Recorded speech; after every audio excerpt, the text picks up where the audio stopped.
Telegram do nosso grupo e do congresso que vai ter de animais de companhia. Amanda, só não estou achando o link do Meet. Sumiu aqui da minha área de trabalho. Você quer compartilhar, professor? Não estou achando o link do Meet. Porque eu vou ter que voltar no Meet lá, né? Isso, professor. Tá bom. Não precisa ter pressa. Só que eu não acho o link. Interessante. No mínimo interessante. Talvez voltar para o endereço lá, Amanda, hein? O professor quer entrar de novo? Apareceu aqui, maravilha. Tá, joia. Já estou com o link, agora vou no apresentar agora a tela inteira, é isso? Uhum. Isso. Nossa, a Amanda já tá craque, né, Amanda? Também o quanto que tu participa aí das atividades, né? Eu já sou coordenadora há mais de um ano. Antes a gente tinha encontros presenciais, né? Daí agora, esse online, a gente já tá ficando craque. Maravilha, maravilha. Muito bom. Só estou aguardando aqui, Amanda, que ainda agora vai compartilhar e eu vou lá naquele caminho, né? Isso. Uhum. Agora tá mais fácil. Isso, muito já tá bom. carregando a tua apresentação. Muito bom. Tá carregando o compartilhamento, é isso, né? Tá nos seus documentos. Tá. Já chegou lá. Vamos acumulando coisas, né, Amanda? Pastinhas e pastinhas. Maravilha. Hoje eu fiquei uns 15 minutos fechando o tanto de aba que tinha aberto aqui. A gente vai abrindo. Quando vê, tá lotado. Amanda vai demorar um pouquinho, fica tranquila, porque é uma apresentação bem pesada. Sem problemas, prof. Tá, eu aproveito para ir agradecendo a Amanda. Muito obrigado pelo gentil convite. Para mim é uma honra muito grande. Obrigado, Amanda. Obrigado, professor Vinícius, viu? Pelo convite e pela lembrança do meu nome. Eu fiquei bem feliz em poder ajudar. Quando a gente estava buscando tá bom, o nome obrigado, da Vinícius. oftalmologia, a gente encontrou o senhor. Não podia deixar de convidá-lo. Obrigado, Amanda. Assisti uma palestra sensacional de um dos grandes ícones da oftalmologia veterinária, o professor Felipe Vuck. Uma palestra sensacional. Ele deixou muitos seguidores aí no Paraná. Eu comentei no início com a Amanda, não vou lembrar de todos, mas vocês têm ótimos oftalmologistas veterinários aí na cidade de Curitiba e no estado do Paraná. Parabéns, Amanda, aí pelo grupo que vocês têm e parabéns pelo Gecovet, professor Vinícius. Obrigada, professor. Tem uma ótima apresentação. Tá bom, obrigado. Abriu aí, né, Amanda, agora? Abriu, prof. Qualquer coisa eu entro para te falar. Show, se show, Amanda. Assim. Tá ótimo, sensacional, Amanda, dá um help aí. E boa noite a todos. Muito obrigado pela presença. A Amanda sugeriu o tema, foi cirurgia de catarata, fiz um plano de ação. Começando com a anatomia e função da lente, passando pela etiologia da catarata, pelos estágios da catarata e finalizando com o tratamento. Ficaram as cores do Google aí, verde, vermelho e amarelo. Bom, um ponto super importante é a anatomia, né? Não devemos nunca esquecer da velha e boa anatomia. Então, a lente é uma estrutura que no passado era chamada de cristalina, uma estrutura transparente, elástica e avascular. Olha aí que maravilha, abriu a animação. Essa animação é sensacional e mostra bem para quem não recorda ou nunca teve aula a respeito da lente ou do cristalino. Seria essa estrutura amarela e fica nesse local unida pelos ligamentos anulares. Então, eu tenho na frente do cristalino a íris, na frente da íris o moracoso e na frente de tudo isso a parte mais anterior é a córnea. Vejam que interessante, o cristalino, ele basicamente é composto por duas substâncias, né? somando ali, não precisa nem calculadora, 66 com 33, 99% do cristalino ou é água ou são proteínas. Então, basicamente, essas duas substâncias compõem a lente. Isso é importante nós já termos em mente que temos um percentual grande de proteína no cristalino, porque uma das consequências da catarata é justamente a inflamação intraocular. Por que que o olho inflama? Inflama porque parte dessas proteínas saem através da cápsula do cristalino, e aqui já chego na anatomia de novo. O cristalino não é uma estrutura única, ele tem basicamente 3 partes, o núcleo, o córtex e uma cápsula. Diferenças importantes, a cápsula anterior, vocês já veem aí, tem algumas células epiteliais. Na cápsula posterior eu não tenho essas células. E eu tenho uma cápsula posterior extremamente fina, comparada à cápsula anterior. Isso, do ponto de vista cirúrgico, é uma informação bem relevante. Fizemos um preparo utilizando a microscopia eletrônica de varredura de uma lente de uma ovelha. Conseguimos esses olhos num abatedouro. Então, notem aí a perfeição que é a lente, né? A perfeição com que essas fibras estão super organizadas, notem aí, extremamente organizadas. E eu preciso justamente dessa organização perfeita para que eu tenha visão. E falando em visão e chegando na função do cristalino, a principal função do cristalino é essa que nós, vou passar de novo, essa que nós identificamos nessa animação. À medida que os objetos vão se distanciando ou se aproximando do cristalino, ele vai mudando a forma. Então, uma função super importante é a acomodação visual. A catarata é a opacidade da lente ou de sua cápsula. E já lançamos aí na tela uma imagem de um paciente com catarata. Das espécies que nós atendemos, os cães são os animais que mais apresentam catarata. Esse um Golden Retriever com 4 anos de idade. Dá para ver bem, né? Alguma coisa não está certo, não está legal no olho direito e também no olho esquerdo. Esse paciente tem catarata bilateral.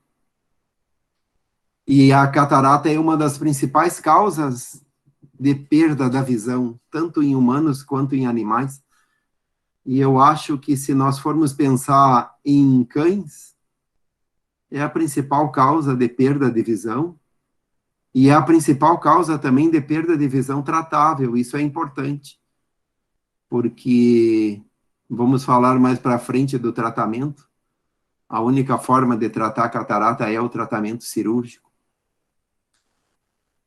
Claro, basta ter cristalino para ter catarata. Atendemos principalmente cães, gatos e cavalos com catarata, mas atendemos alguns animais de produção. Já tive a oportunidade de atender coelhos com catarata, lhamas, papagaios, primatas, e aqui um roxinol do Japão com uma catarata bem importante. Ele tinha catarata bilateral, esse paciente estava cego. A catarata tem várias etiologias, entre elas, e aqui pensando especificamente na espécie canina, nós poderíamos nos referir como a principal causa de catarata, a causa hereditária.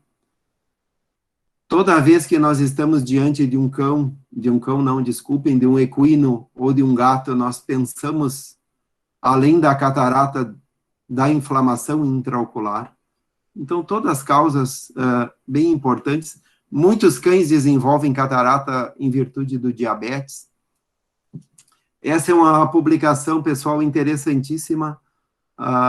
Fica sob a responsabilidade do Colégio Americano de Oftalmologistas Veterinários. De tempos em tempos, eles lançam uma lista com um grande número de raças e o percentual de doenças herdadas que essas raças têm. Então, é bem importante para nós consultarmos, e aí, nesse material, vocês vão encontrar várias vezes a catarata em inúmeras raças.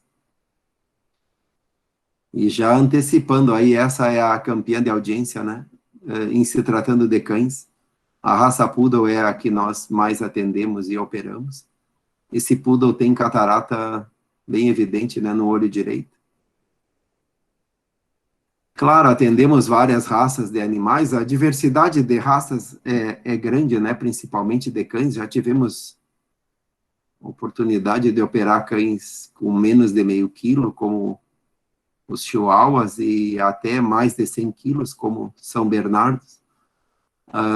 E aqui outros exemplos, né, raças mais conhecidas de todos: Rottweiler, com catarata bilateral, paciente cego, pastor alemão. Esse pastor alemão nós atendemos na época tinha 2 anos de idade, então com uma catarata congênita. Às vezes o paciente nasce com catarata, e não podemos esquecer aí, em se tratando principalmente de cães, das manifestações endócrinas, e entre elas, talvez a mais importante seja o diabetes, e causa algumas repercussões, entre elas, a principal é a catarata.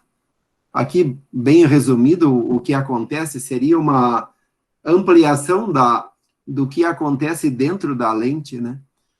Eu tenho uma rota alternativa de glucose e um acúmulo grande de sorbitol na lente. Nós vimos lá, quando falamos da anatomia, o cristalino é envolto por uma cápsula, e eu tenho dentro da lente uma quantidade grande de sorbitol. O sorbitol suga, como se fosse uma esponja, puxa a água para a lente, e esse excesso de água vai provocando uma hidratação maior do que aquela quantidade de água que a lente já tem, e eu tenho uma provável catarata aí se instalando em cães diabéticos. A maioria dos cães diabéticos vai desenvolver catarata, e uma catarata rápida e madura. Tivemos muita sorte nessa imagem aqui, conseguimos identificar uma situação importante aqui, ó. Guardem essa imagem aqui outra. São vacúolos na lente de um cão diabético. E, normalmente, os cães diabéticos iniciam com uma catarata na região equatorial, que evolui rapidamente. Vejam esse caso, eu acho que eu tenho a continuação aqui. Olhem o que aconteceu 15 dias após, porque, normalmente, voltei um pouquinho, quando chega um paciente diabético, ele vem procurar primeiro, em muitos casos, o oftalmologista, e depois nós encaminhamos para o nosso serviço de endocrinologia. Então, nós já recebemos os cães cegos. Esse, demos muita sorte, eu já comentei, pegamos ele numa fase inicial da catarata, e 15 dias após, olhem o que aconteceu.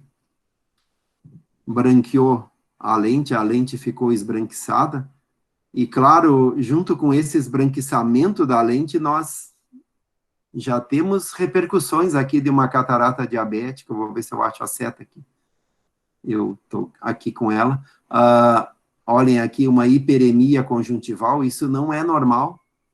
Esse é um sinal importante de uveíte. E, nesse caso, a uveíte era induzida pela catarata diabética. Avaliamos a pressão intraocular bastante baixa. Então, lembrem disso, o diabetes é uma causa importante de catarata. E lembrem dessas três situações. A catarata diabética tem um desenvolvimento rápido, ela é bilateral e frequentemente é intumescente. Ela aumenta muito de volume no interior do globo ocular pelo excesso de água, e como aumenta de volume, vou ter esse tipo de situação. Altíssimo risco de ruptura da lente, quando eu tenho ruptura da cápsula anterior ou posterior, eu tenho o que nós denominamos uveíte facoclástica, e não raro isso acontece. Aqui, muito bem documentada a repercussão do diabetes e da catarata nesse artigo em que tem como coautores os professores David Wilk e a Carmen Collins, de Ohio, publicaram em 2006 na Veterinary Ophthalmology. Nós, claro, suspeitávamos e até já tínhamos essa informação, mas é super importante que isso esteja documentado, e aqui eu sublinhei em vermelho o que eles concluíram, que o ideal é a intervenção cirúrgica em pacientes com catarata diabética, independente se ele tem atividade ou função retiniana, porque essa catarata muito provavelmente vai complicar. E é isso que nós observamos no nosso dia a dia. Vejam essa imagem desse Weimaraner. Me desculpe, mas eu atendi esse paciente há bastante tempo, não lembro da idade, mas só sei que era diabético e estávamos controlando a taxa de glicose, pensando num procedimento cirúrgico, acabamos demorando um pouquinho, e olhem o que aconteceu 3 dias após. Rompeu a lente, né?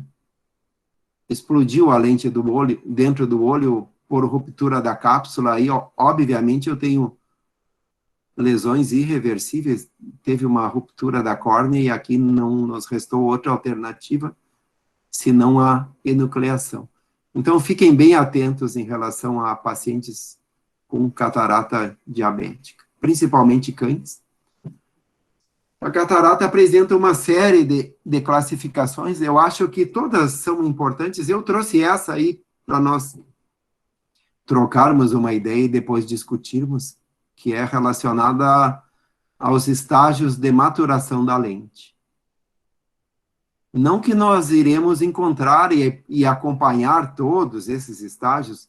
Às vezes o paciente vem com uma catarata imadura, hipermadura, desculpe, às vezes madura, mas esses seriam os estágios de maturação. Vamos ver alguns exemplos. Na catarata incipiente eu tenho pequenos pontos aqui de opacidade nessa figura da esquerda, nessa da direita também. Então, catarata incipiente é quando tem o envolvimento menor do que 10% da lente.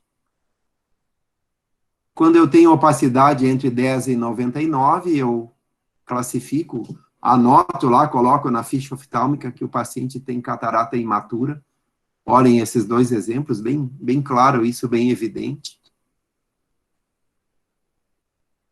Bom, por enquanto, a maior parte das imagens eram com cães. Aqui um potro com catarata, esse potro da raça crioula tinha 2 anos de idade, nasceu com catarata bilateral, notem, tem uma opacidade forte, severa na parte central da lente, mas na periferia ainda passa a luz, então essa catarata nós classificamos como imatura.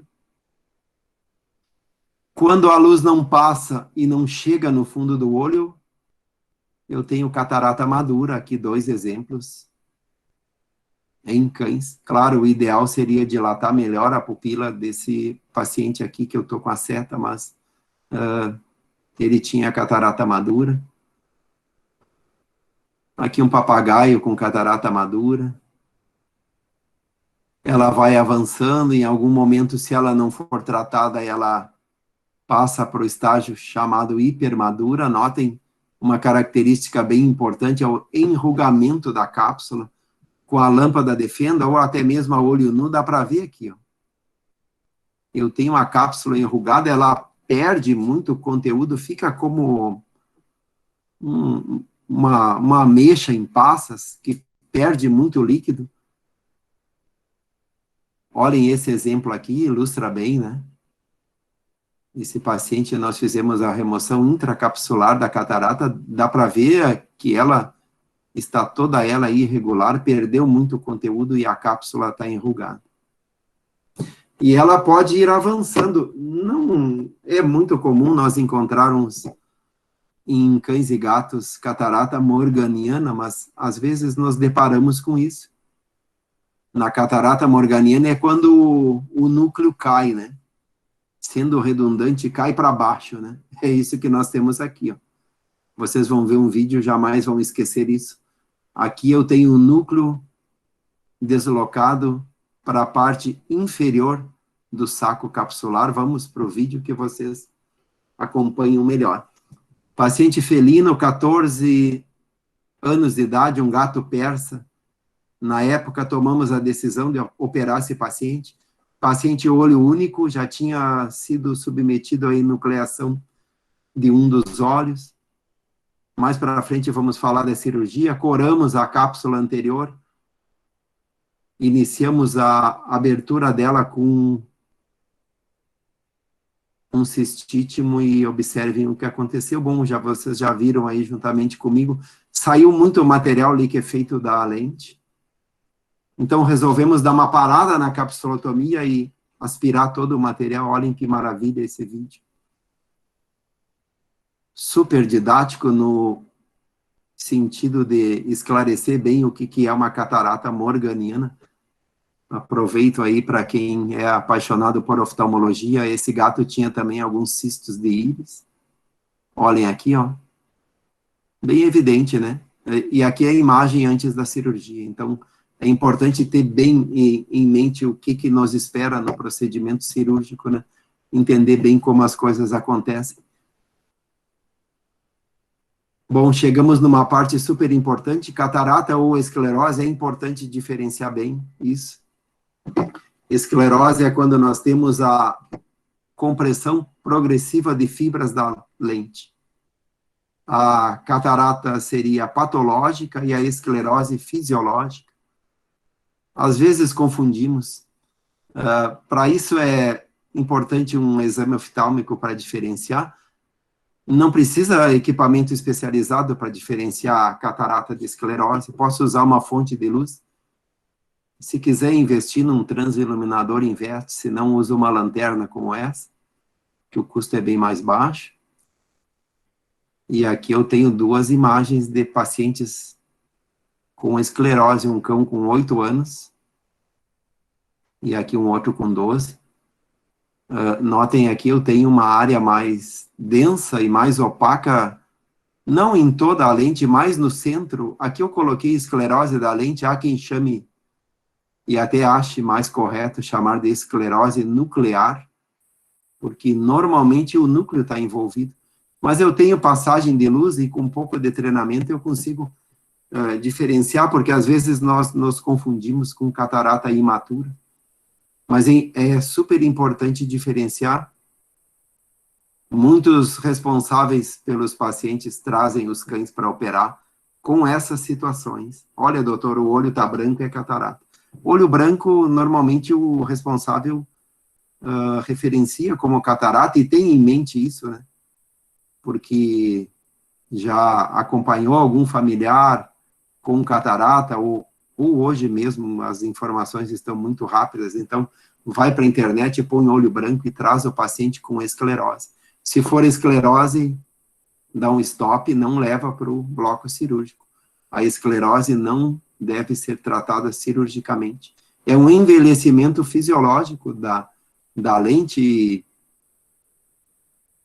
Começa normalmente em torno de 7 a 8 anos em cães e gatos também, e vai avançando um pouquinho, mas os animais normalmente conseguem ter uma boa visão periférica.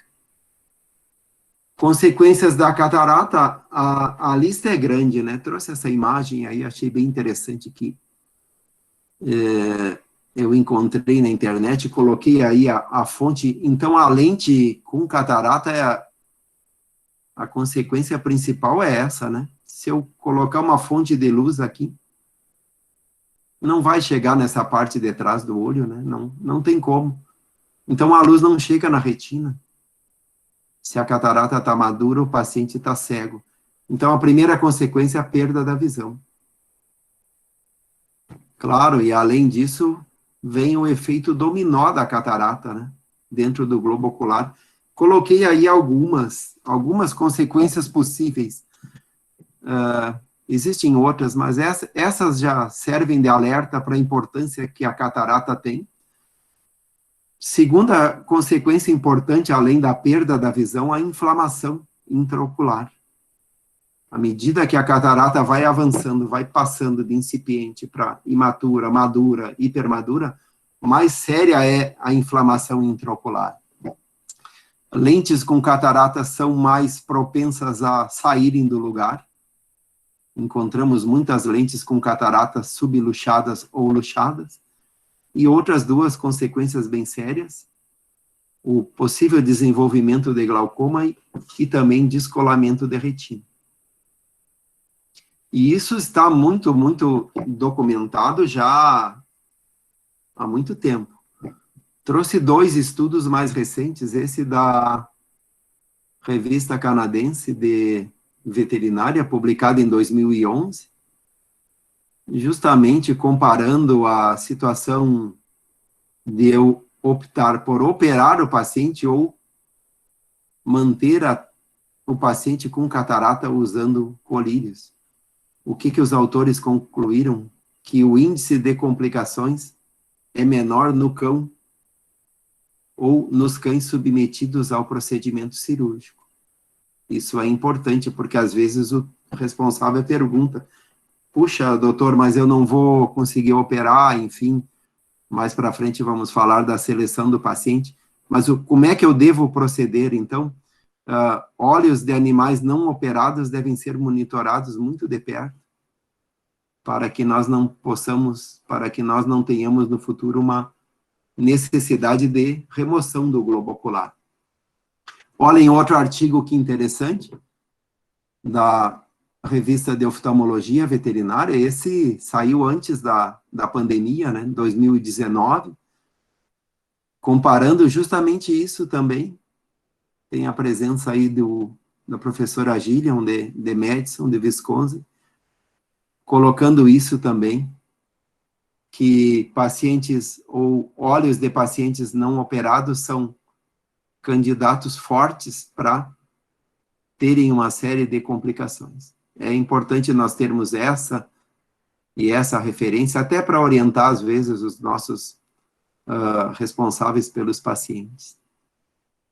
E também a nossa classe médica veterinária, é importante nós orientarmos. Uma informação do passado é que, como não tínhamos técnicas mais atuais, mais seguras, esperávamos a catarata amadurecer dentro do olho. Isso, felizmente, com o passar do tempo, nós fomos ouvindo cada vez menos essa frase. Então, sabemos disso, temos que operar o mais precocemente possível.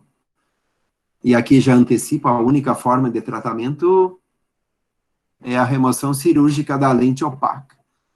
Eu ia trazer, tem 3 ou 4 estudos que nós temos registrados na literatura a respeito do uso de colírios no intuito de controlar ou tratar a catarata, mas são evidências que não deixam clara o verdadeiro efeito do colírio. Então, ainda a melhor forma de tratar é a remoção cirúrgica da lente, não existe outra.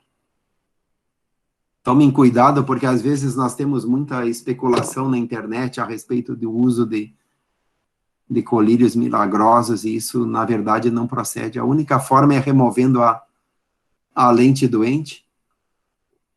Claro, pensando já e passando para a parte do tratamento e da cirurgia, um ponto super importante, pessoal, é a seleção do paciente, né? Tem melhores resultados pós-operatórios quem seleciona melhor o paciente. Lembrem disso. E devemos incluir 3 pontos importantes: o temperamento do paciente, um bom exame oftálmico e uma ótima conscientização do responsável pelo paciente, para ver se ele vai ter disponibilidade de assumir o uso de colírios e situações de possíveis complicações cirúrgicas. Tudo isso tem que ser bem bem explicado para o responsável. Às vezes o paciente tem um temperamento super dócil, o exame oftálmico está ok, a indicação é cirúrgica, mas o responsável viaja a semana inteira, não tem com quem deixar o cão. Então, tudo isso vocês vão ver é bem importante, temos que ser bem criteriosos se quisermos resultados bem favoráveis, bem positivos. Não vou entrar no mérito aqui, não é esse o objetivo principal, mas eu tenho que me valer de um exame pré-operatório o mais completo possível. Coloquei ali no início o teste lacrimal de Schirmer e fluoresceína. Começo por aí o exame selecionando o paciente. Se ele tem baixa produção de lágrima, ele não é um bom candidato para a remoção de catarata. Eu tenho que pensar e investigar bem o porquê que essa produção lacrimal está baixa. E primeiro controlar ou tratar, enfim, investigar. Avaliar a pressão intraocular. Se tiver lâmpada de fenda, ótimo. Com isso eu consigo uma magnificação e uma classificação da catarata, não só em relação àqueles estágios que nós abordamos no início, mas também da localização da opacidade. Se conseguir fazer gonioscopia, melhor. E, por fim, 2 exames fundamentais para o paciente que vai ser submetido à remoção da catarata. A ultrassonografia, que vai avaliar a estrutura retiniana, e a eletroretinografia, que vai avaliar a função da retina. São exames bem importantes.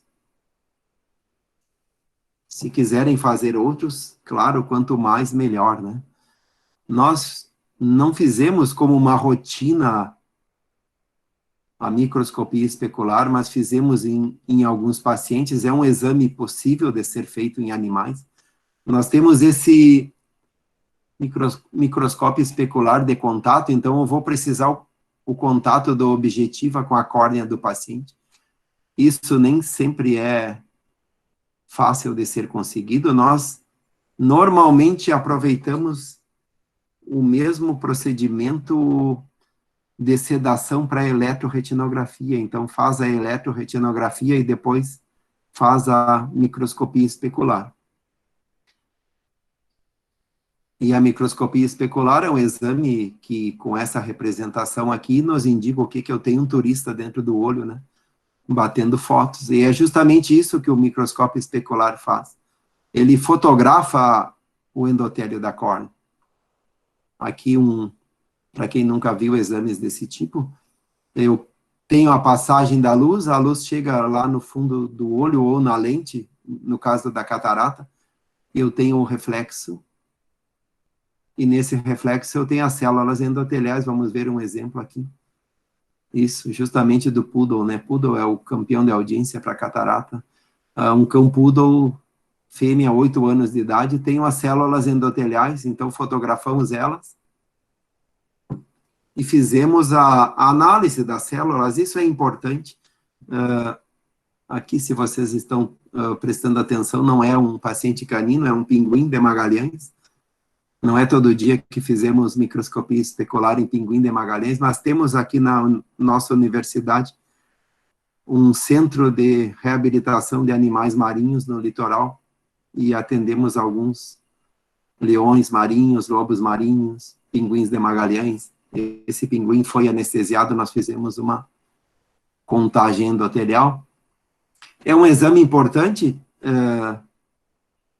não que eu não vá fazer a cirurgia se eu não fizer esse exame, mas se eu tenho a contagem endotelial, eu posso trabalhar e planejar o procedimento cirúrgico com mais segurança. Isso é importante.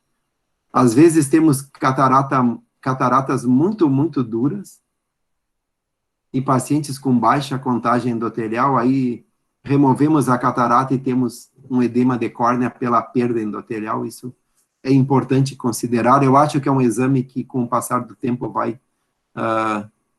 estar mais disponível em outros centros. E aí chegamos, né, fiz um plano aí de 40 minutos para falar a respeito dessas considerações iniciais e mais Isso, 40 a 50 é o máximo. A respeito da cirurgia, a cirurgia de catarata avançou bastante, né? Hoje avançamos bem, graças a Deus. No ponto de vista de cirurgias oculares, estamos bem, né? Não só na parte da lente, mas também na parte da retina.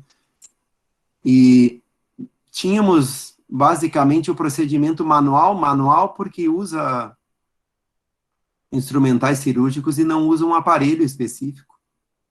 Com o passar do tempo, começamos a usar o ultrassom para remover a catarata. E vejam aí nessa imagem, vou aproveitar para tomar uma água, nesse vídeo, na verdade. Está sendo feita a extração intracapsular da lente. Olha o quanto que eu abri o globo ocular, o tamanho da incisão de córnea. Depois removemos a lente com catarata, e aqui vejam, para quem atua na área já percebeu isso, a quantidade grande de vítreo que veio junto com a lente. Tenho que depois seccionar esse vítreo. Então, esse paciente tinha a lente luxada, fizemos a extração intracapsular manual, só nos restava fazer isso. A lente toda está dentro da cápsula e a lente estava solta dentro do olho. Fizemos isso. Imaginem aqui já conseguiram ver, né, a extensão da incisão. Com a facoemulsificação, elaborada e desenvolvida a partir de uma técnica desenvolvida pelo Dr. Charles Kellman. O Kellman, na metade da década de 60, já começou a pensar nesse aparelho, e pensou porque justamente foi ao dentista e o dentista usou o ultrassom para remoção de tártaros, e ele ficou com aquilo na mente, puxa vida, de repente eu uso esse ultrassom e coloco algum sistema de irrigação, aspiração, para aspirar a catarata de dentro do olho, e desenvolveu a técnica e começou a empregá-la em 1967. Hoje, já vimos aí o símbolo do joinha, a técnica de eleição com os melhores resultados. Claro, vou ter que ter um investimento, vou ter que ter um aparelho como esse, algumas canetas de ultrassom, algumas canetas de irrigação. O sistema basicamente consiste vamos ver mais para frente, na aspiração, na quebra e aspiração da lente. Claro, vou ter que estudar a respeito do ultrassom, da irrigação, aspiração, do vácuo. Então, todos esses parâmetros que vocês veem aqui na tela do aparelho, nós vamos regulando de acordo com o tipo de catarata e com o estágio da cirurgia. Essa é uma das bíblias, né? Não temos só uma, temos algumas. Essa é a bíblia da facoemulsificação do professor Seibel. É ótimo, e principalmente para nós entendermos como que as coisas funcionam. O que vai dentro do globo ocular é a ponteira de uma caneta, seria essa ponteira de titânio aqui, de novo não achei a seta, está aqui, ó. Essa ponteirinha de titânio, essa caneta de ultrassom tem 3 vias, uma via de irrigação, então eu constantemente estou colocando líquido no interior do globo ocular. Super importante usar uma solução com os componentes mais próximos do humor aquoso, então normalmente empregamos a solução salina balanceada, para eu não ter muita perda endotelial. E essa caneta de ultrassom tem ainda a parte elétrica que é conectada ao aparelho. E as coisas funcionam. Fiz essa animação aí tentando mostrar o que acontece. Basicamente, nós temos transformação de energia elétrica e mecânica. Eu tenho uma oscilação da ponteira, normalmente longitudinal. Com isso, a catarata vai sendo destruída. Olhem essa animação aí, que fantástica. Aqui está a fonte disponível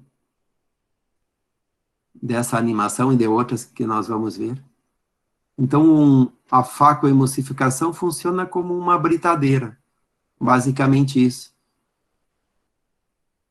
Antes de pensar no procedimento cirúrgico, tenho que de novo, né, pessoal, pensar na anatomia, conhecer bem a anatomia. Temos uma diversidade grande de raças, já comentamos isso, de raças de cães, e também operamos uma diversidade grande de espécies de animais diferentes com catarata, então temos que conhecer e estudar bem isso. Antes de pensar na cirurgia, tenho que pensar na infraestrutura, vou precisar de um bom microscópio cirúrgico. Se for optar pelo faco emulsificador, vou ter que investir no equipamento. É um investimento também o treinamento em microcirurgia. Nós, felizmente, estamos muito bem hoje no Brasil e no mundo. Eu acho que no Brasil estamos bem servidos de cirurgiões de catarata porque tivemos ótimos mestres, né? Eu, felizmente, tive grandes orientadores que me ensinaram aí, auxiliaram bastante a desenvolver a parte da microcirurgia, entre eles o professor Ney Pipe, da Universidade Federal de Santa Maria, o professor Laus, da Unesp Jaboticabal, o professor Paulo Barros, da USP, e o professor Felipe Vuc, que não tive a oportunidade de ser seu orientando, mas sempre o admirei e acompanho as suas aulas aí com uma certa regularidade. Comentei no início, né, assisti uma aula fantástica a respeito de cirurgias da córnea. Então, precisamos recorrer ao treinamento, recorrer aos mestres, temos que treinar bem a microcirurgia, precisamos entender a seleção do paciente, não é todo paciente que nós devemos colocar na mesa cirúrgica e, claro, temos que avaliar as condições oculares e as condições sistêmicas. Se ele for diabético, vou ter que diminuir a taxa de glicose. Tenho que pensar no preparo do paciente e nunca esquecer do preparo pré e pós-operatório. Porque às vezes temos essa situação, né, pessoal?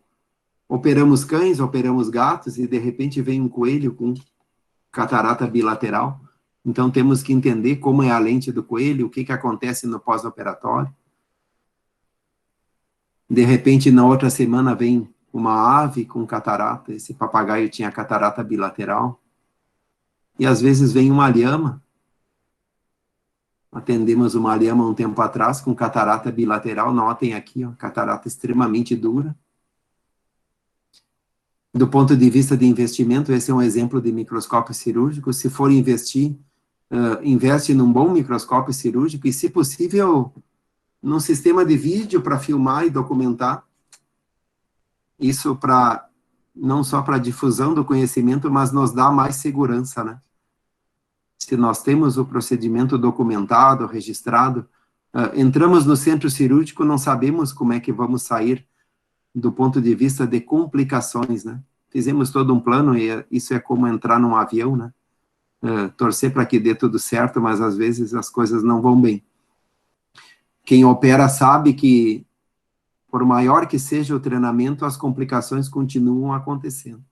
Então, o ideal é filmar e guardar. Antigamente guardávamos em DVD, agora guardamos praticamente todas as nossas cirurgias num cartão de memória e semanalmente colocamos esses arquivos no computador.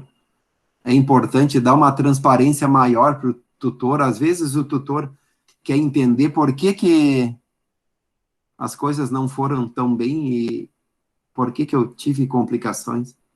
E se nós não temos uma foto ou um vídeo para mostrar, às vezes não conseguimos explicar direito, é melhor documentar e explicar bem. Do ponto de vista do preparo do paciente, claro, aqui vamos passar rapidamente, mas vai desde a tricotomia até a centralização do bulbo do olho. Cada cirurgião tem a sua preferência. É importante posicionar bem o paciente na mesa operatória, ser super criterioso. Aqui não vou falar só em relação à catarata, mas em relação às cirurgias em gerais, tenho que ter uma boa antisepsia, usar panos de campo descartável. Como operamos mais cães, claro, acabamos mostrando mais vídeos de cães, né, pessoal? E nos cães, normalmente operamos eles nessa posição. Temos esses travesseiros a vácuo, que no momento que eu tiro o ar de dentro, ele fica uma estrutura mais rígida, e isso ajuda bastante a a manter a cabeça bastante fixa durante o procedimento operatório. E lembrem disso, eu tenho quase todo o tempo do mundo, não, mas eu não preciso ter pressa no posicionamento do paciente. Se eu não tenho um posicionamento correto, eu vou ter possivelmente complicações. Então, investe bastante nisso. Nós normalmente operamos os pacientes com esse decúbito e o focinho um pouco lateralizado. Existe um arsenal grande de fármacos, não vou entrar no mérito, depois fiquem super à vontade, vamos ter uns 15 minutos ou até mais para esclarecermos as dúvidas. Cada cirurgião tem a sua preferência do ponto de vista de pré e de pós-operatório. Essa é uma revisão bem interessante. Essa semana eu baixei esse artigo e achei interessantíssimo, 2020, justamente sobre o uso de corticoides em oftalmologia, as inovações farmacológicas, aplicações clínicas e também as perspectivas. Tirei essa imagem desse artigo para esclarecer na aula de hoje, para deixar claro também que temos várias rotas para administração de fármacos. Nós empregamos mais a via tópica, principalmente essas aqui das gotas, os colírios. E ao término da cirurgia, temos o hábito de usar uma injeção subconjuntival de corticoide e de antibiótico. Então é super importante, entre aspas, preparar o globo ocular para a cirurgia, minimizar a inflamação. Isso é importante, então associamos normalmente um corticosteroide e um anti-inflamatório não esteroidal. Vou ter que promover uma dilatação pupilar, isso é importante. Essa é uma imagem de um cavalo que tinha catarata madura. Aqui já tínhamos iniciado a cirurgia, mas é para mostrar que o ideal é não aparecer pelos, tenho que ter o campo cirúrgico bem controlado para não ter risco de contaminação. E depois também para poder mostrar a imagem para os tutores, né? Alguns tutores não gostam de ver procedimentos cirúrgicos, mas outros têm interesse em saber como as coisas aconteceram. Então, essa imagem mostra a centralização do globo ocular, uma catarata madura, aqui umas bolhas de ar. E aí vamos para frente, vamos chegar, claro, no que nos interessa mais e que eu acredito seja o foco da nossa aula, que é a cirurgia, e hoje nós valemos da facoemulsificação. Lembrar que bom, a grande maioria dos procedimentos cirúrgicos é passo dependente, mas eu acho que de todos, o que mais é passo dependente é a facoemulsificação. E lembrar que se eu tenho um passo mal dado, eu posso ter complicações bem sérias. Essa aqui, não sei se todos assistiram esse filme.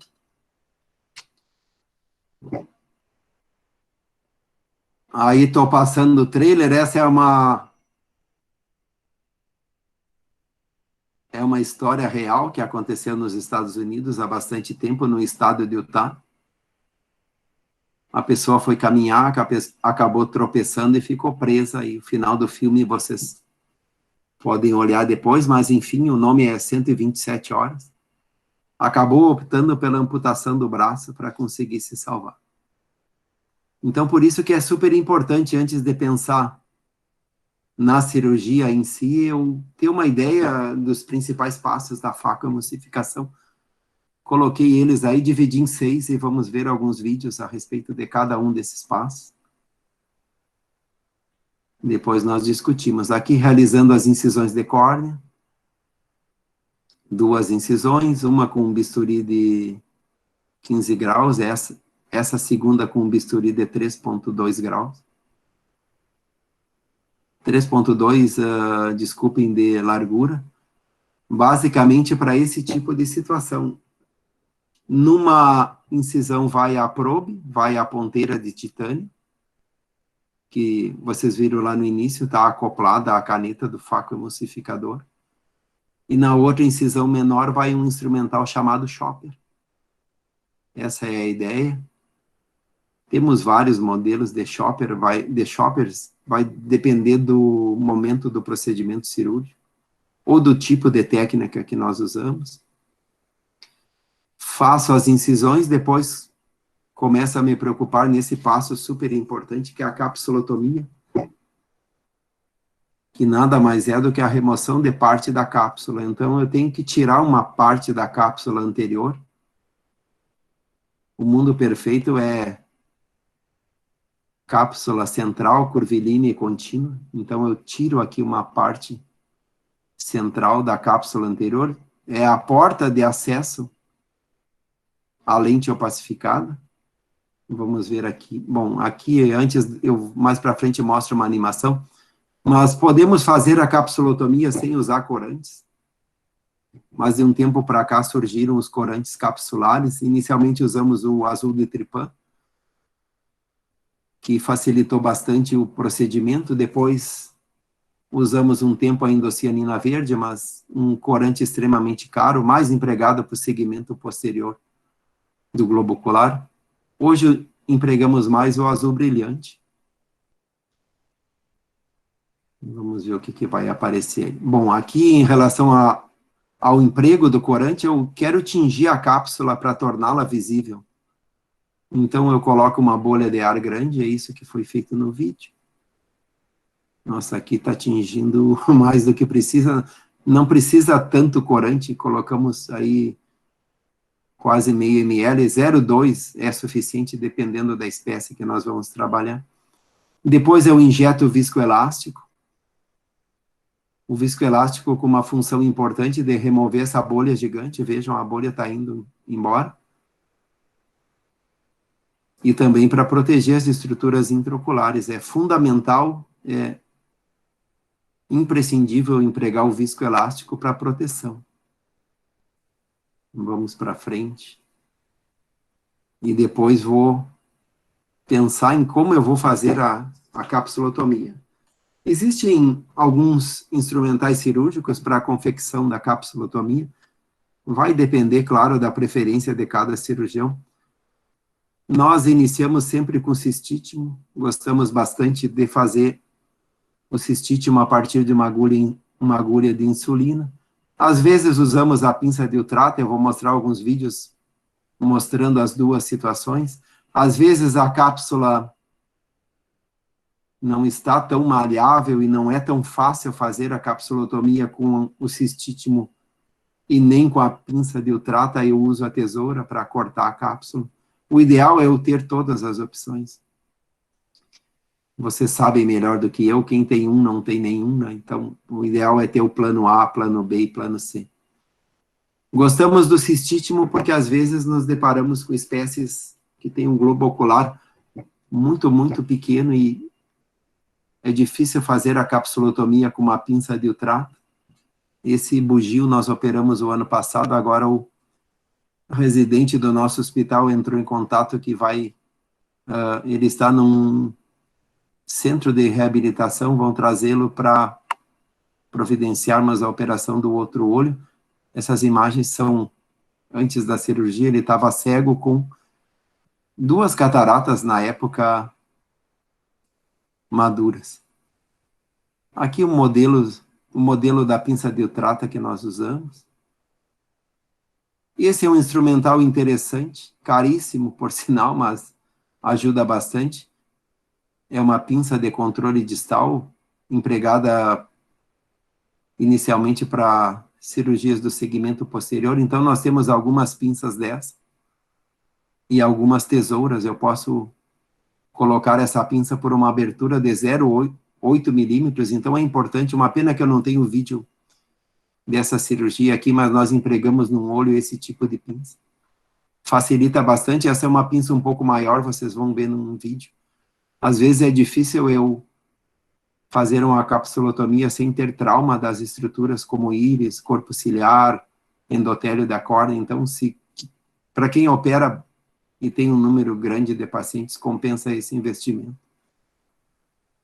Não tenho a marca aqui da pinça, mas tem várias marcas e modelos. Isso seria o ideal, fazê-la bem no centro do globo ocular. e contínua, curvilínea, porque depois eu já tenho que pensar no implante da lente intraocular. O ideal é tirar uma lente e colocar outra, não devo deixar os pacientes afásicos. Hoje temos lentes disponíveis principalmente para 3 espécies, cães, gatos e cavalos. Essa animação também peguei desse autor aqui, que vocês podem pegar a fonte. Achei sensacional, mostra bem, ó. A cápsula corada, ele foi ali com a pinça de ultrata, com bastante calma, e vai tirando uma tampinha, certo? Olha aí que maravilha. Vai puxar ela. Vamos ver um vídeo. Esse vídeo nós estávamos operando um cão com catarata imatura. Tínhamos corado com azul brilhante. Vejam como cora bem o azul brilhante. Deixa uma coloração bem homogênea. Aí com cistítomo também conseguimos remover parte da cápsula anterior. Eu tenho que abrir essa janela aqui para pensar em como eu vou remover o cristalino opacificado. Então, esse é o passo mais importante, não sei, porque todos são importantes.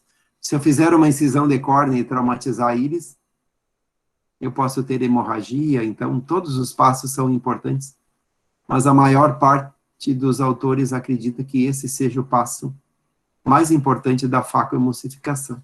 E aqui também não sei se uma dica ou um lembrete, quem já opera sabe bem disso, mas para quem ainda não opera, eu tenho bastante tempo para fazer a capsulotomia, então vale o investimento.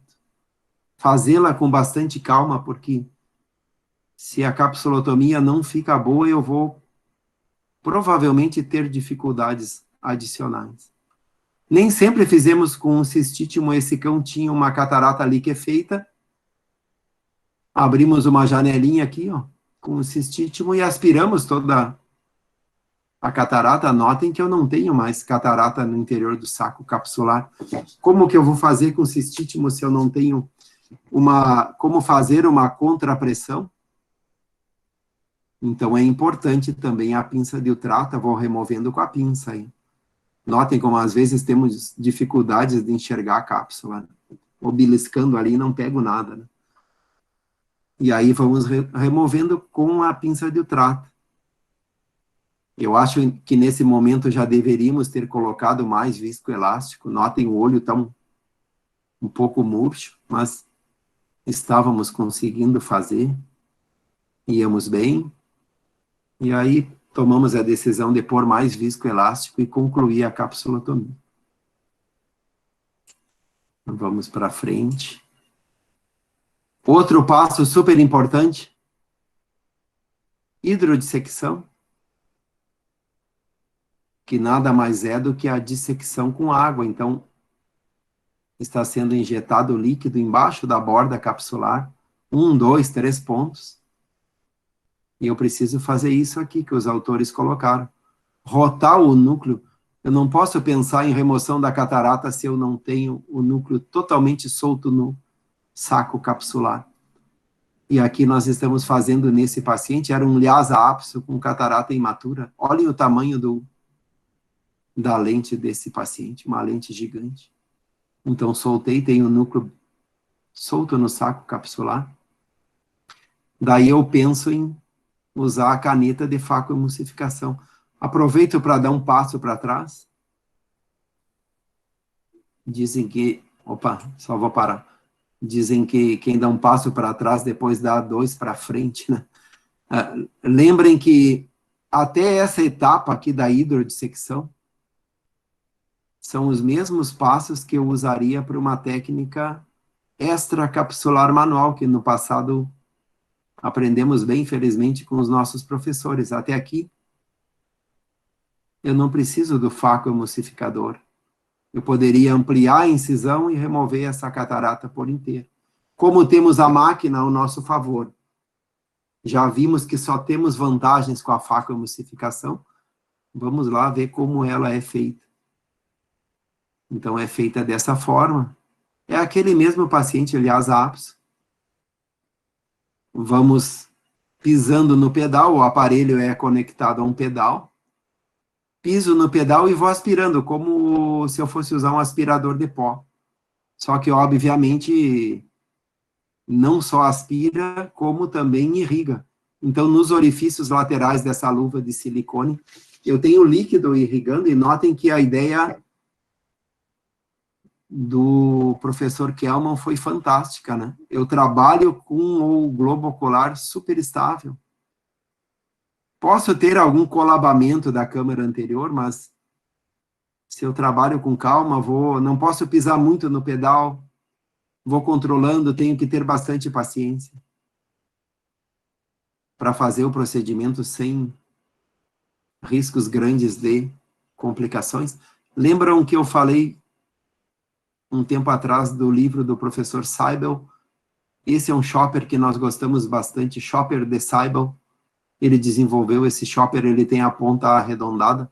Então, com a ponta arredondada, tenho menos risco de romper a cápsula posterior. Depois que eu removo a maior parte da catarata, eu troco a caneta e uso uma caneta que tem só duas vias, que tem a via de irrigação e aspiração. É isso que está sendo feito. Bom, as bolhas não são as melhores amigas do cirurgião, mas às vezes elas aparecem aí. E notem como a indocianina verde cora bem a cápsula anterior. Não precisa correr, não está disputando com o Bolt a corrida dos 100 metros para operar a catarata, então tem que fazê-la num tempo que julgar seguro, mas nós marcamos o tempo dessa cirurgia, até esse momento estava em 12 minutos. Então, o que nós observamos? A indocianina verde, ela se mantém até uns 15 a 16 minutos aderida na cápsula anterior da lente. É uma situação interessante, porque se eu vou injetar uma lente intraocular, eu consigo identificar com facilidade as bordas da cápsula anterior. O inconveniente é que a indocianina verde é um corante bastante caro. E aí, falando em lentes intraoculares, não podemos esquecer do Dr. Harold Ridley, que em 49 desenvolveu a primeira lente intraocular e se baseou nos aviões de guerra. Ele trabalhou na Segunda Guerra Mundial. Então, via esses aviões do tipo Spitfire se destroçarem e atendia muitos pilotos com pedaços de acrílico no globo ocular. O que ele começou a pensar? Puxa vida, tanta gente eu atendo com acrílico intraocular e sem tanta inflamação intraocular, vou bolar uma lente. Aí imagine, naquela época, 1949, foi ridicularizado. E felizmente continuou o projeto dele, e hoje nós temos lentes intraoculares graças a ele, que naquela época desenvolveu. Essa é uma animação bem interessante, que vai mostrar justamente isso. Depois que eu não tenho mais material de catarata no saco capsular, eu preencho ele com viscoelástico e alojo uma lente. Hoje temos lentes dobráveis, vocês viram, ela passou aqui por dentro de um cartucho. Prestem atenção, e vou parar um pouquinho o vídeo e agradeçam por nascerem nessa época, né, fazerem parte dessa geração. Olhem como eram os procedimentos em 51. Esse vídeo é original do primeiro implante de lente intraocular. E olha o que aconteceu com a lente, prestem atenção. Imagina o mundo inteiro acompanhando aí e ansioso para saber como que ele ia implantar. Está dividindo a córnea ali, fazendo a incisão. Aqui está o link do vídeo. Abriu a cápsula e está fazendo a extração do cristalino. Para quem é cirurgião de catarata, é fantástico esse vídeo. Ó, removeu, irrigou, e prestem atenção o que vai... Ainda bem que ele tinha duas lentes. Olha só, vai saltar fora. Pá. Saltou e foi ao chão. Aí ele substituiu por outra e colocou. Esse é o vídeo original do primeiro implante de lente. Hoje temos ótimas lentes dobráveis. Aqui vejam, ainda peguei aquela mesma sequência desse paciente. Está sendo feita a injeção de uma lente dobrável específica para cães. Tem que ter a dioptria específica para a espécie. Essa bolha de ar poderíamos ter tirado ela do caminho, às vezes atrapalha. Às vezes a lente não cai tão bem no saco capsular, nós ajustamos aqui com o instrumental. Aí ficou ela ajustada, vamos para frente. O ideal é que ela fique assim, bem centralizada. Vou ter que avaliar como que eu vou fazer o tamanho da capsulotomia. O ideal é que permita a colocação da lente intraocular. Depois volta um pouquinho. Bom, aqui já foi feita o implante da lente, pessoal. E aspiramos o material viscoelástico. Fizemos isso e ainda preenchemos o globo ocular com um pouco de solução salina balanceada. Feito isso, às vezes botamos uma bolha de ar, às vezes não, depende do caso. E depois vamos fazer a sutura. Suturamos só essa incisão maior aqui de 3,2 milímetros. Normalmente damos um único ponto. Se quiser, por segurança, dar 2 ou 3 pontos é melhor. Já ouviram várias vezes, né? Quem tem um não tem nenhum, então é melhor colocar 2 pontos, é mais seguro. Colocamos um e aquela incisão menor que não aparece aqui, normalmente não suturamos ela. Bom, e aí temos que estar preparados também. A facoemulsificação permite a remoção de catarata de várias espécies. Aqui eu comentei que nós atendemos aquela lhama, operamos ela, tinha catarata bilateral. Tem uma série de complicações, é um momento importante também da nossa conversa aqui, as complicações. E aqui já antecipo, gostaria que rodassem, olhem que ótimo, estão rodando os 2 vídeos, para um momento nosso de reflexão aí, onde eu tenho mais risco de complicação na TV Philips de tubo aí, preta e branca, ou na 4K ou 8K, que é a facoemulsificação, então tem um risco bem menor de complicações com essa técnica, essa mensagem eu gostaria de deixar ela. Então o ideal é operar a catarata o quanto antes. Mas mesmo com a facoemulsificação eu tenho complicações. E tenho complicações durante a cirurgia e também após. Coloquei algumas aqui que nós encontramos, às vezes, a hemorragia intraocular por manipulação intraocular. Podemos ter ruptura da cápsula posterior, vamos ver um vídeo que mostra bem isso. E não devemos esquecer que como somos equipamento dependentes na facoemulsificação, temos que torcer para que o equipamento funcione bem, né? Senão eu vou ter dificuldades técnicas, isso é bem, bem importante. Eu acho que quem opera catarata com facoemulsificador tem um grau de estresse um pouco maior do que quem usa só a técnica manual. Estresse maior, claro, durante o procedimento, mas é um estresse bem recompensador porque as complicações são menores. Mas dependemos, claro, do equipamento, ele tem que funcionar bem. Tem que ter interação, né? Todos nós sabemos, homem com a máquina. Olhem esse vídeo que interessante. Não mostra a ruptura da cápsula anterior, mas mostra a apreensão dela. Olhem que maravilha. Felizmente, no pedal, nós temos um dispositivo que nós chamamos de refluxo. E vejam que interessante, vou passar de novo que vale a pena. Não estou fazendo propaganda do vídeo nem cobrando ingresso, né, Amanda? Mas olhem aqui, como as coisas são rápidas, passou tão rápido que às vezes nós nem percebemos. Ó. Por isso que nós diminuímos a velocidade do vídeo e colocamos aí um slow motion. Olha aqui. Pegamos um pedaço de cristalino e a cápsula. Claro, felizmente conseguimos soltar, não houve ruptura, mas tem que ser bem atento. O cirurgião de catarata tem que prestar bastante atenção no microscópio cirúrgico e ficar bem atento para não ter complicações. Complicações pós-operatórias, a lista é grande, né?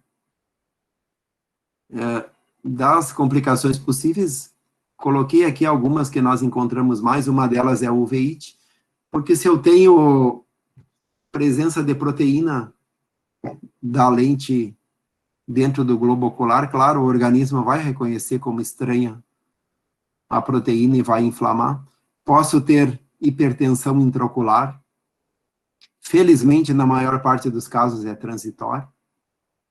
Posso ter edema de córnea, por baixa contagem endotelial ou por excessiva manipulação cirúrgica.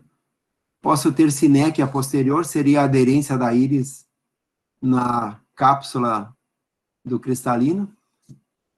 E outra complicação bastante evidenciada é a opacidade da cápsula posterior. Bom, ficaram nos extremos aqui, eu acho que essas duas, quem já opera catarata me ajuda aí, depois podemos discutir. Eu acho que essas duas são as que nós encontramos mais. A inflamação intraocular e a opacidade da cápsula posterior. E aqui um edema de córnea importante. Não coloquei aqui, mas esse paciente, vamos ver. Eu normalmente gosto de colocar as datas, mas um mês após a cirurgia, era uma época que nós não tínhamos disponível lente intraocular ou por algum motivo não implantamos. E notem, removemos a catarata, era uma catarata madura. Do ponto de vista inflamatório, ótimo. Não vejo aqui hiperemia. Dilatamos a íris com tropicamida para fazer o exame oftálmico. O paciente estava bem, estava ok, só que tinha muito edema de córnea em função da perda endotelial. Quando eu tenho esse tipo de edema, e aqui notem, está tendo um avanço da área de transparência em relação ao centro. Esse paciente acabou evoluindo bem e desapareceu o edema, mas é uma complicação que às vezes nós temos pelos motivos que nós já falamos, baixa contagem endotelial, muita manipulação intraocular, cataratas muito duras, ou mesmo inflamação intraocular também contribui para o edema. Opacificação da cápsula posterior é um problema sério em todas as espécies, e na espécie canina não é diferente. E as cápsulas opacificam quase que em 100% dos casos. É uma tendência do organismo de formar uma nova catarata. Os responsáveis às vezes comentam, puxa vida, doutor, mas a catarata volta ou não volta? Se eu remover a lente opacificada, ela não vai voltar.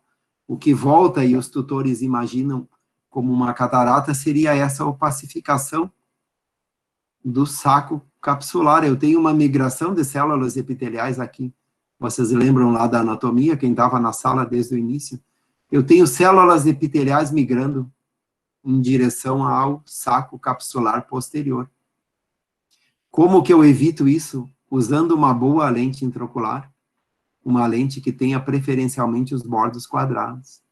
Aí eu minimizo essa migração celular. Outras complicações mais sérias, confesso que são mais raras. O glaucoma, a endoftalmite e o descolamento de retina, mas isso pode acontecer. Tem algumas raças que nós sabemos e temos conhecimento da literatura e até acompanhamos que às vezes operamos catarata e um tempo depois a retina descola, isso temos que ficar atentos. Aí estamos chegando no final já, Amanda. Bom, mensagens para casa e considerações finais. É super importante ser autocrítico. Por isso que é bom filmar os procedimentos, documentar bem. Eu consigo documentar, eu consigo ver como está a minha curva de aprendizado. E falando em curva, eu tenho que entender a curva de aprendizado, saber que vou precisar de treinamento. experimental importante. Quantos olhos, em quantos olhos vai ter que treinar antes de chegar no paciente? Isso é muito pessoal, não tem um cálculo, depende do indivíduo.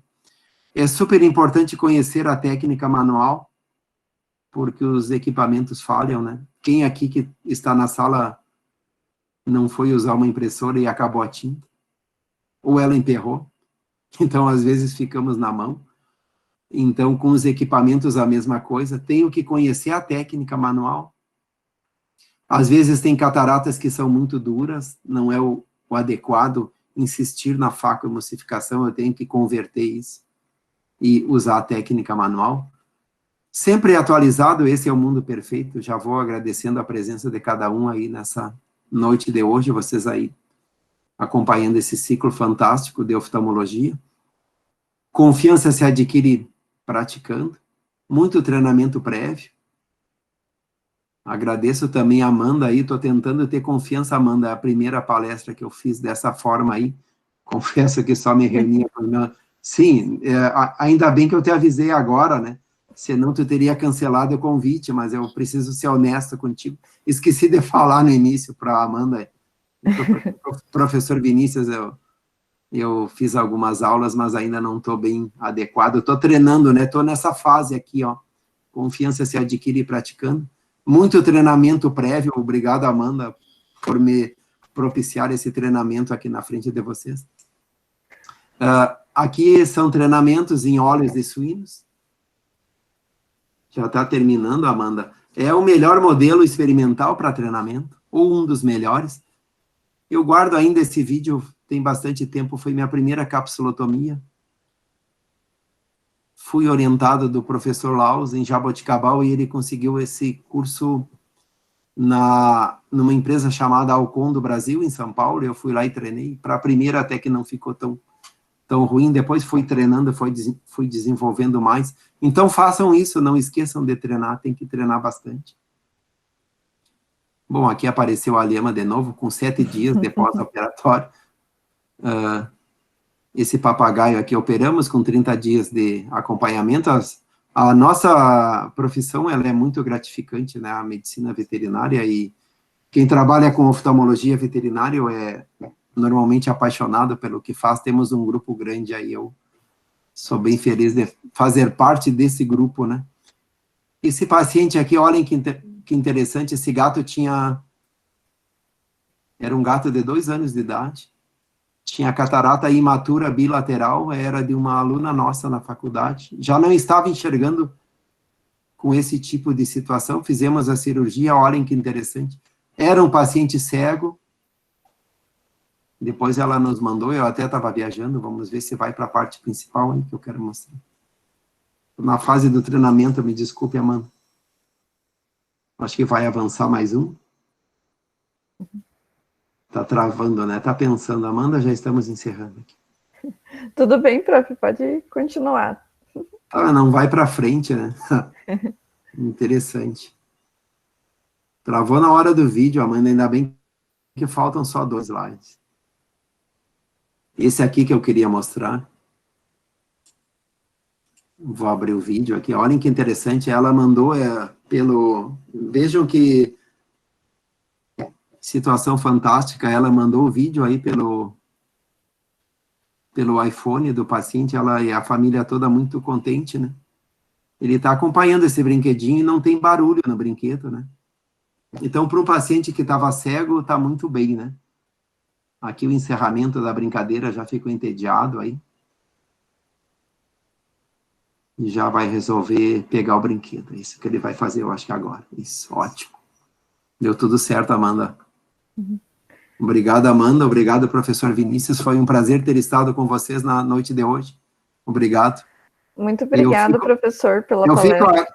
Amanda, eu fico aqui à disposição para os questionamentos. Eu posso minimizar minha tela aqui? Claro, o professor pode parar de apresentar se quiser também. Obrigado, Amanda. Amanda, dentro do planejamento que eu combinei contigo, eu acho que é isso, né? Sim, deu super certo, prof. A gente tem uma dúvida aqui. Uma dúvida da Marisa. Daí eu parei de apresentar e tenho que achar aí onde está Onde está o... Onde Prof, está a eu acho que Amanda? você ainda está apresentando. Bom, a Amanda está aí ainda, né? Eu tô. Ah, eu tenho que parar, tá? Beleza. Parei a apresentação. Parei. Obrigado, Amanda, pelo carinho, viu, Amanda e professor Vinícius, pela maneira com que me receberam aí, né? Muito obrigado, senhor, por ter aceitado o nosso convite. Obrigado, professor Vinícius, pelo convite e parabéns por administrar o grupo aí. Tá? Eu que agradeço, professor. Eu fico à disposição aqui, viu, professor Vinícius e Amanda e os demais. Se alguém tiver alguma dúvida, eu tenho todo o tempo do mundo. Tem uma pergunta da Marisa. É bem engraçado, né, Amanda? A primeira vez que dou uma palestra em casa, né? Normalmente nós dávamos as palestras e saímos correndo dos centros de convenções para ir para alguma reunião ou alguma coisa. Estou bem confortável aqui, Amanda, viu? Agora nem tem como se atrasar, mas... Não tem. E não tem nem como dar desculpa do trânsito. Uhum. A Marisa pergunta, no caso do Weimaraner? Weimaraner, foi hipertensão intraocular. Ela pergunta se foi hipertensão intraocular. Foi perfeito, obrigado pela pergunta. Ela percebeu bem, eu como tinha muito... Amanda, eu tinha material para uma semana, então falei um pouco rápido, mas tinha hipertensão intraocular e estava usando antiglaucomatoso, mas aquela ruptura capsular foi em função do diabetes. Rompeu a cápsula anterior da lente, mas tinha hipertensão, sim. Mas, professor, foram só parabenizações. Todo mundo adorou a palestra. Obrigado. O senhor pode olhar aqui no chat, todo mundo ficou muito feliz. Que olhar. Muitos parabéns. Obrigado, Amanda, pelo carinho e obrigado a cada um de vocês que foram, desculpe o termo, né, foram as cobaias aí da minha primeira apresentação aí, vai ficar na história para mim. Foi excelente, professor. Mais uma pergunta. Amanda, obrigado por me proporcionar esse momento de troca de experiências, né? Eu assisti uma palestra fantástica do Dr. João Kleiner também, num evento aí em que ele comentou uma coisa bem importante, e é um ótimo, vocês estão muito bem de cirurgiões de catarata aí em Curitiba, parabéns ao trabalho que o João Kleiner realiza na oftalmologia veterinária. E eu achei interessante o que ele colocou, né, Amanda? Quem ensina aprende duas vezes, né?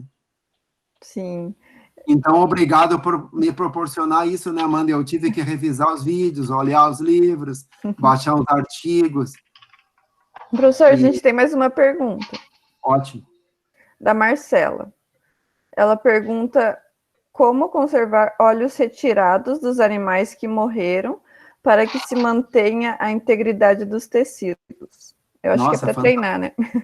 Não, fantástica a pergunta. Se for para treinar, o melhor é fazer o que nós fizemos na faculdade quase que semanalmente, quando nós realizamos experimentos onde vamos coletar a córnea para estudar o endotélio. Coloca o frasco, coloca o globo ocular naqueles frasquinhos de coletar urina e mantém ali. Se quiser que ele permaneça com a córnea transparente para treinamento, olha, permanece até 24 horas viável.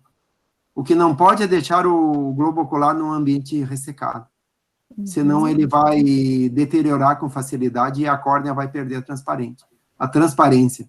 Se for com o intuito de exame histopatológico, acredito que não seja, aí tem que colocar no formol ou no glutaraldeído, mas normalmente colocamos num frasco coletor de urina. Obrigado pela pergunta. A Bruna perguntou se ocorrer opacidade da cápsula posterior, existe procedimento cirúrgico corretivo? Puxa, Bruna, pergunta fantástica e difícil, né? Difícil. Difícil de responder. Difícil de responder, mas eu vou tentar.